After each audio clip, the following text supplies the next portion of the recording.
I have taught Sunday school and small classes for a very, very long time, and I have never gotten to preach at a church before, so I'm very excited. I am a little nervous, but not as nervous as my 11-year-old Max. Freddie is gone today. He has asked the 4 elders last week and this week to preach, and so Bing Verbus and I picked the short straw. Sorry, Paul. We get the Shrewd manager. So has anybody ever read Luke 16, the Shrewd manager?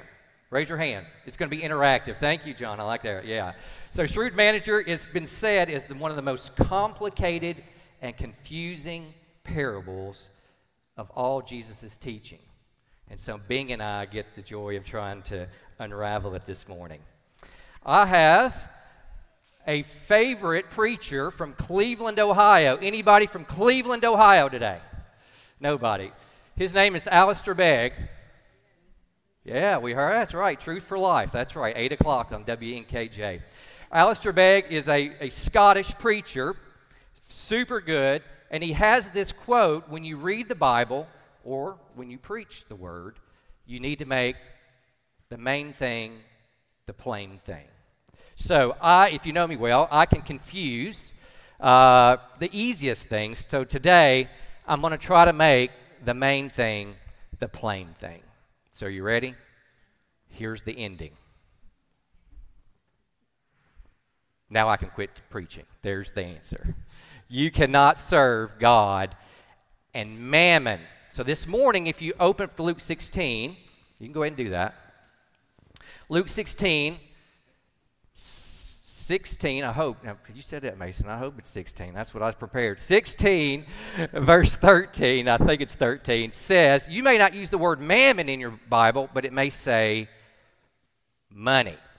So we're going to talk about this word mammon and the word money. So when Freddie said he gave me 6 weeks to prepare for this, I said if I ever had to preach, give me about 6 hours, right, Bing? So I don't have to worry about it. So I probably overstudied for this today. But I said, give me some advice. What should I do? He said, preach it, don't teach it.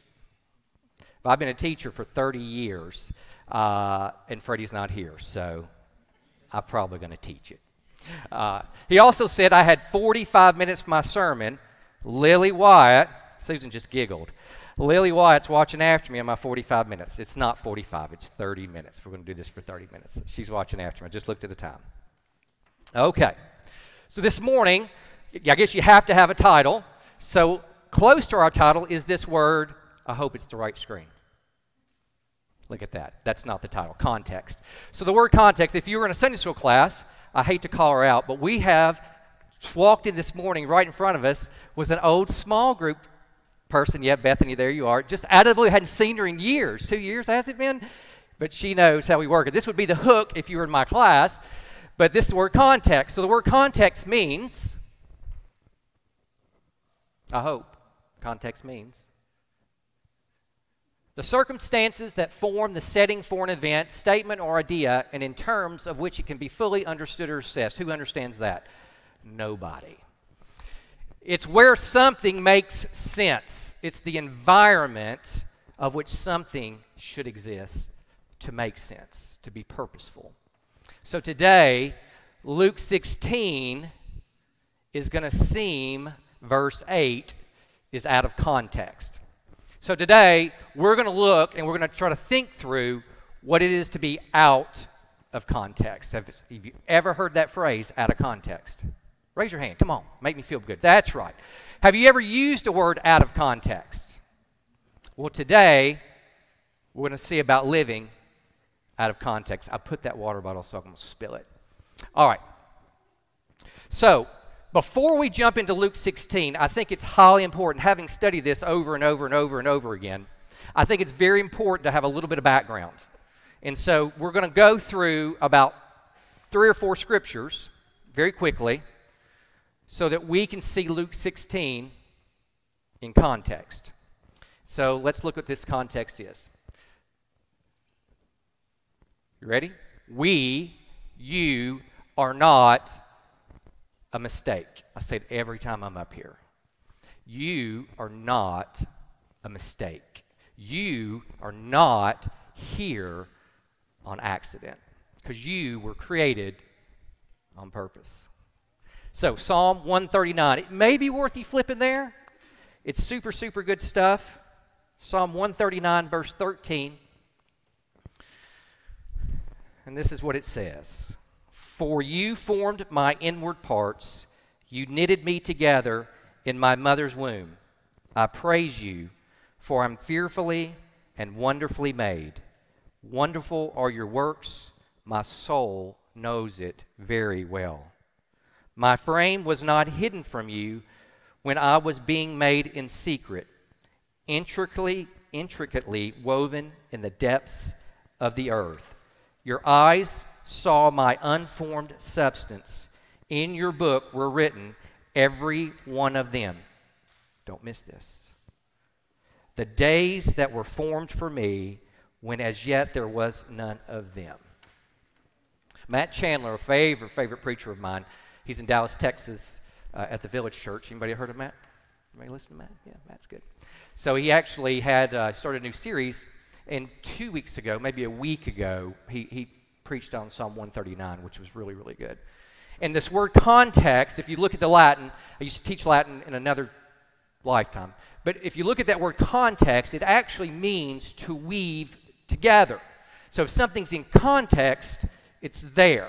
It's meant to be there. It's stuck. It was made that way. And if you look at verse 13 and 14, that 14, I praise you for I'm fearfully and wonderfully made. That word wonderfully is not like wonder. It actually means to be woven together. And he actually goes on in verse 15 and says, my frame was not hidden when I was being made in secret, intricately woven in the depths of the earth. You were woven by God for a purpose. Okay? And so I think what we're going to try to look at today is we're going to look at verse 8 of Luke 16, which makes this parable very, very difficult. But I hope that what we can see today is that we, when we live out of context, we break the patchwork of what God created us to do. All right. I'll finish with 16 one more time. So it says, my eyes saw my unformed substance. In your book were written, every one of them, the days that were formed for me. That its word is to be fashioned, made with purpose, ordained. Listen, it says, before there were days ever created, God knew you, made you, and knew what you were ordained to do. That's heavy. Don't you think? Anybody think that's heavy? I think it's, thank you, Paul. Thank you, Paul. He's just trying to support. Let's go to Genesis 1. So if you were created on purpose, did I hammer that one home? If you were created on purpose, you were also created, thanks, Eric, for a purpose. All right. So Genesis 1 and 2. Bethany, I know you're surprised I'm doing Genesis 1 and 2 this morning, but yes, Genesis 1 and 2. It's my favorite 2 chapters of the whole Bible. Genesis 1 says in verse 27, so God created man in his own image. In the image of God, he created him. Male and female, he created them. I'm not going to go through that this morning. That's how God created us in his image. That clock.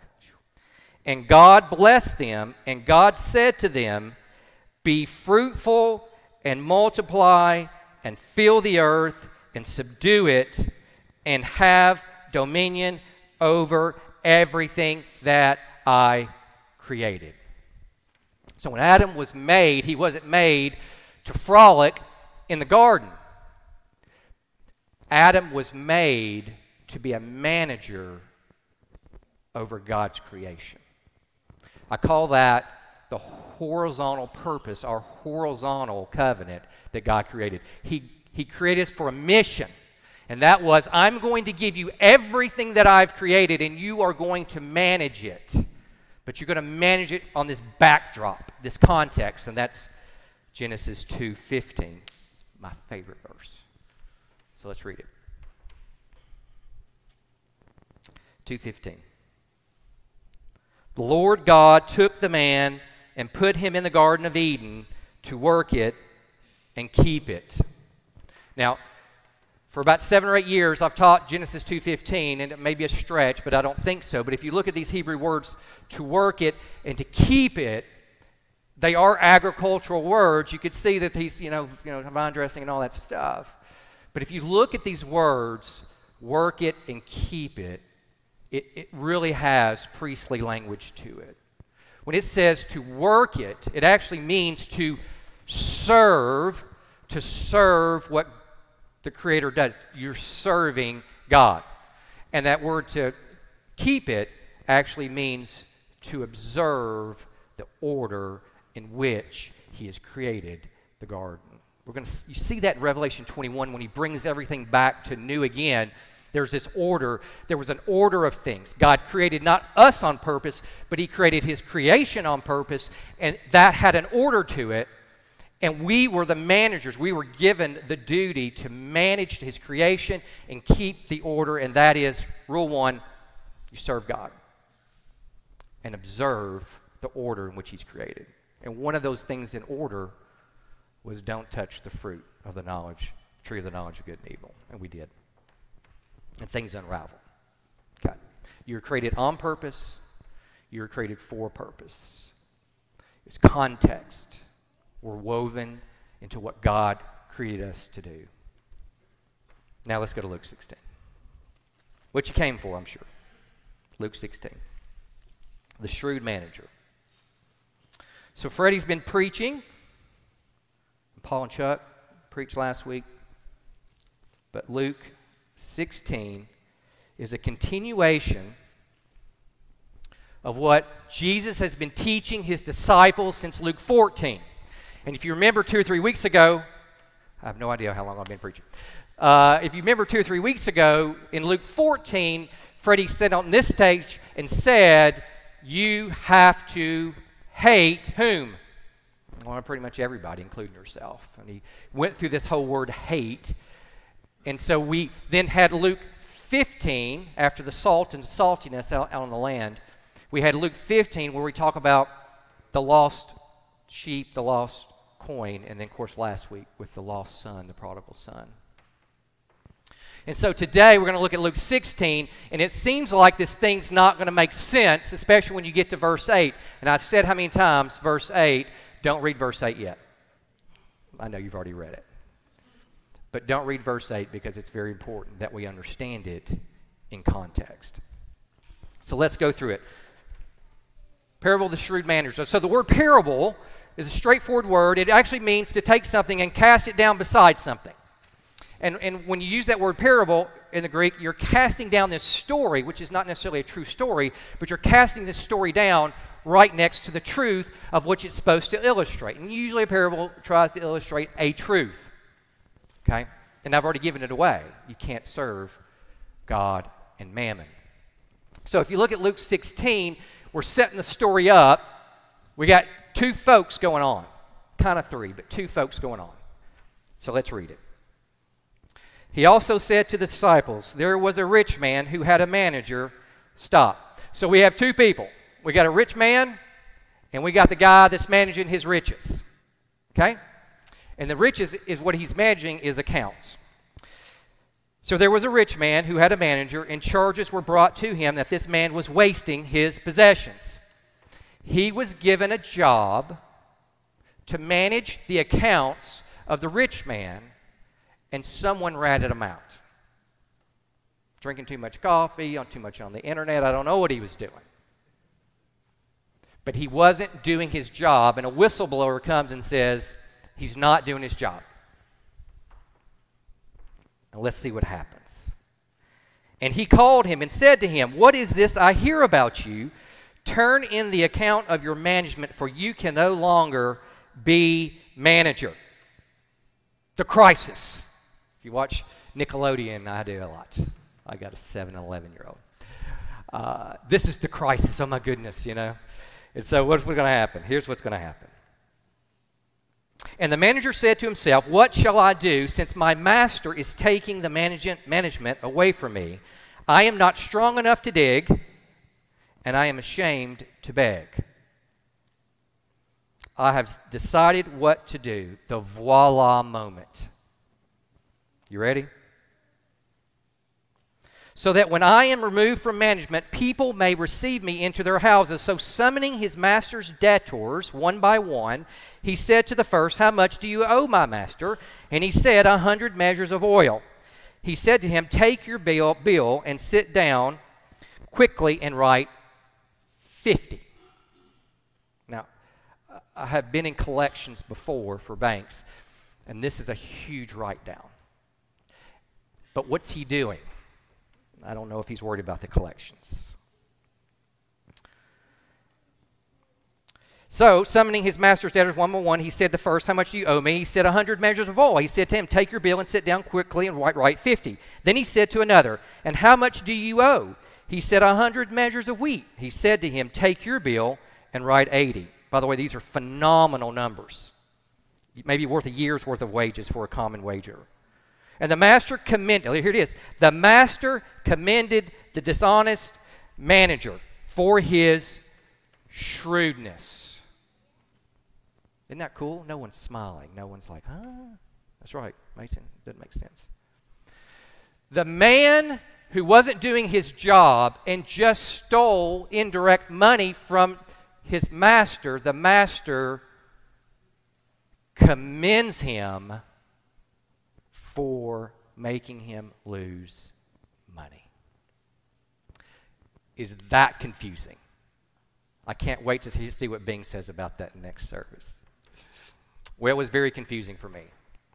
And even more confusing, that's the end of the parable, by the way, because Jesus picks it up and it starts interpreting his parable, verse 9. For the sons of this world are more shrewd in dealing with their own generation than the sons of light. And I tell you, make friends for yourselves by means of unrighteous wealth, so that when it fails, they may receive you into the eternal dwellings. Leverage what you've got. That's what the sons of darkness do. The sons of this age leverage what's before them for their own benefit. Leveraging one man's riches for their better return on investment, no matter what happens to the person they're serving. That's what the rich man just got commended for. And Jesus says, those folks, the sons of this age, understand the concept of, am I yelling? Understand the concept of what they have been given. They're making the investment of return for that. Unfortunately, they're doing it for themselves. So don't get lost here. The manager wasn't godly. He was shrewd because he understood the concept of being a manager. But the problem he had, and what Jesus was saying after this was, he was right here in the way he looked. Everything was here. What he could see, what he could touch, what he could feel, what his investment account looked like, what his retirement was going to be.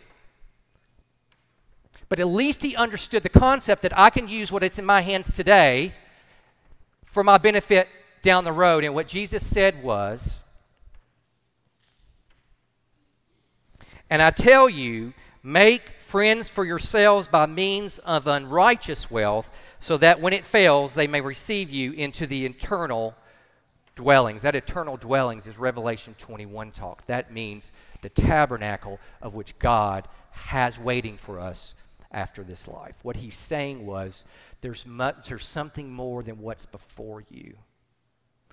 We have flesh, we have ideas, we have pain, we have sickness, we have jobs, we got bills, we got houses, we got stuff. But there's something more to this life than that. It's raging behind us, we just can't see it.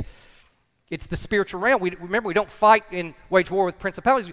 It's the spiritual that's behind us. And what we don't want to see is we want to keep our eyes sitting right here because it's easier, right? I got to go to a job, I got to go make money, I got bills, I got kids, you just don't even know. This guy I work with, this girl, just incessantly. We are so It's so difficult for us to see that what is really there is something that we can't see, which is affecting and impacting what we do.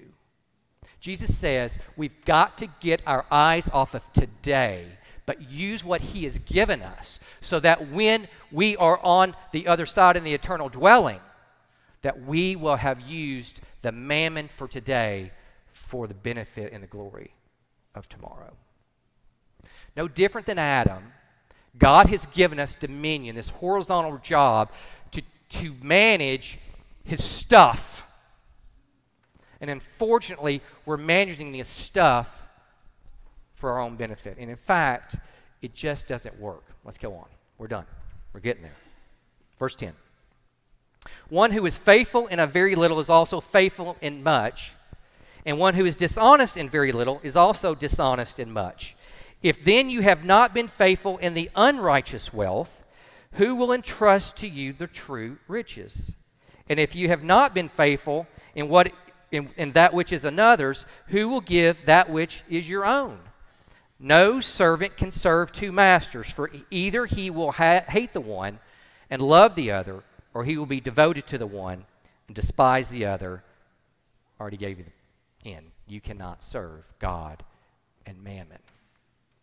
That word hate is exactly the same word we had in Luke 14. You hate your father and your mother. You got to hate. This hate is not like hate. This hate is a priority thing.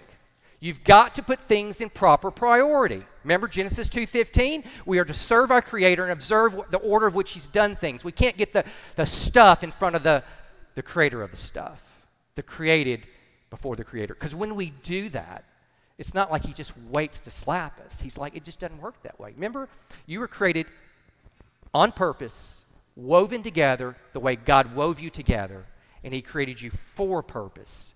And when we get both of those out of line, misery, discontentment, frustration, sadness, discouragement occurs. We keep hitting the wall over and over and over and over and over again. You cannot serve God and mammon. That mammon's a cool word. It's an old word that actually means, in the original, something that was entrusted to you, which later morphed into something you trust in, and later became money. But the original part of that word was something was entrusted to you of which now you trust completely in over the top of what God is and what He created you for. You cannot serve your Creator, the one who made you on purpose for a purpose, if you're letting the stuff that He's asked you to manage get in the way. What is that stuff? Well, it's all kinds of stuff. It's social media, it's job, it's kids, it's family, it's the thing, it's your social, it's whatever you're trying to attain. And then when you do it over and over, you just keep getting frustrated. It's like, this is not making sense. So I had a client. I'm awful at jokes. I wish my father-in-law were here. He tells jokes great. But there was a client, a good friend. He was in my office. He was going through this business problem he had, and he was like, I said, I don't understand. He says, well, let me tell you the watermelon salespeople. You ever heard of this watermelon joke? You probably have. I'm going to destroy this joke. So two salespeople were living here in this state, and they said, I got an idea. We're going to get a truck, and we're going to go buy some watermelons in another state. Thank you, Eric. And we're going to bring them back home, and we're going to sell them, and we're going to make some money. So they go and buy a truck, and they get in the truck, and they go down, and they buy 100 watermelons for $100. Anybody heard this joke yet? Oh, great. It's so fun. And they drive all the way back home, and they set up stand, and they got these 100 watermelons, and they put them on sale for $1 a watermelon, and they sell out in 2 hours. And one salesman looks at the other one and says, well, we sold out our watermelons, but I don't know if we made much money. What do you think we need to do? Anybody know? We need a bigger truck. I know, I didn't get it either first time, so let's go through it again. They want to make money. They buy a watermelon for $1. They come back and sell a watermelon for $1, and they don't make any money. And their answer is, let's just do more of the same. All right. Double down, triple down, quadruple down. Let's just do it over and over and over again because eventually it's going to work. That's called foolishness. You remember the salt is good in Luke 14? But when salt loses its saltiness, that word saltiness is not the word saltiness in the Greek. It actually says when it's become moronic, foolish. When salt doesn't become salt anymore. What's salt supposed to be? You can say it. What's salt supposed to be? Salt. And when salt is no longer salt, it's not any use because that's why it was created, to be salt. The patchwork doesn't work. The weaving together unweaves. We become out of context. The purpose of your creation is frustrated, and you will become frustrated. So why do we become out of context with why we were created and for what we were created? And I think one of the reasons is because we don't trust the one who created us. We have a better solution. He doesn't understand my problem. Just like Adam and Eve did in Genesis 3:6. They got this. I got this. You just don't. If I understood what evil was, I would be a better good person. And the order was broken. The purpose was broken. So they just didn't trust. They didn't trust God. And in fact, all these words in verses 10 through 13, this faith, this mammon, all these words are trust words. So Proverbs 3, 5, and 6. I'll be done. I hope I'm done. Proverbs 3, 5, and 6. This is a coffee cup verse. You know why I know that? Because I had a coffee cup that had Proverbs 3, 5, and 6 for many, many, many years. Let's read it, and I'll be done. Trust in the Lord with all your heart, and do not lean on your own understanding. In all your ways acknowledge him, and he will make straight your paths. Or yours may say, he will direct your paths. This word trust, in its original form, means take refuge in. It's being confident completely. Completely confident, taking refuge in everything that you are and everything that you have. Not going to buy a bigger truck, but take what has been given to you today. Do you understand that what you have, the talents that you possess, the characteristics that God's given you, whether that's good or bad, I have flat feet and a bump on my back. That's who I am. And God has given that to me intentionally for a purpose. And when I choose to go, my purpose is myself, it doesn't work. The weaving comes unglued, and I become out of context. My little girl. Oh, there it is. There you go. There you go. My little girl. There she is. Hi, Nella. She had a little memory verse test. You can see the top right up there. It takes after her mama. But she had to write Proverbs 3:5 for a memory verse. But you see the bottom, it says, it's hard to see. Elliot, can you see it back there? It's probably hard to see. When can you trust God in your life? Can you see what she said? Every second of the day. And I would add, with everything that you have. Because when you do not, and I do not, but when you do not, it doesn't work. All you're doing is buying a bigger truck. Worship team, this is your alert. Worship team, come on. The hook's coming. I'm way over, ain't I? I don't know either. I'm not keeping the time up either. But as the worship team comes, oh, there they are. As the worship team comes, what I would like for us to think about is God has given you management. He's given you accounts.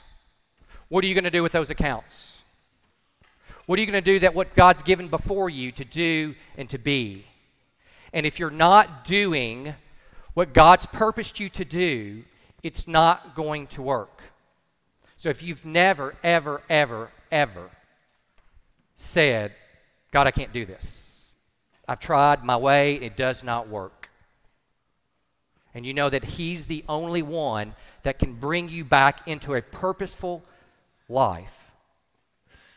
You need to go see those two nice people in the back, because they're going to sit down with you and say, this is what Jesus has done for you. He hasn't just created you on purpose for a purpose, but He has come back down to save you from that. And you can live a life of contentment. Y'all can play. I love this guitar playing. But you said, I've already done that. And I've already been baptized. And my life's pretty good. I've got the house and I've got the kids, I've got the car and whatever.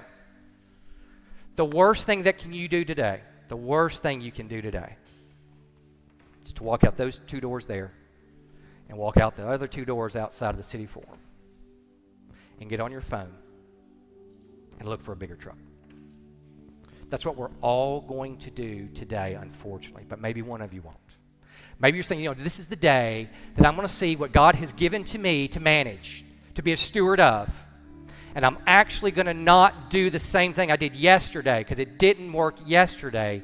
I am going to take a hold of what God's given me to do, and that is to honor Him with everything that I am and everything that I have. You cannot serve God and mammon. You can't do it. It's impossible. So don't try. Don't buy a bigger truck. Lord, thank you so much for your word. What would we do without your word? We wouldn't know who you are. We wouldn't know what to do. You're a loving God, steadfastly. You have always loved us. Thank you that you have created us on purpose and for a purpose. Thank you that you have given us what you have given us so that we can give back to those for the future glory of their eternal dwellings. In your most precious name we pray. Amen.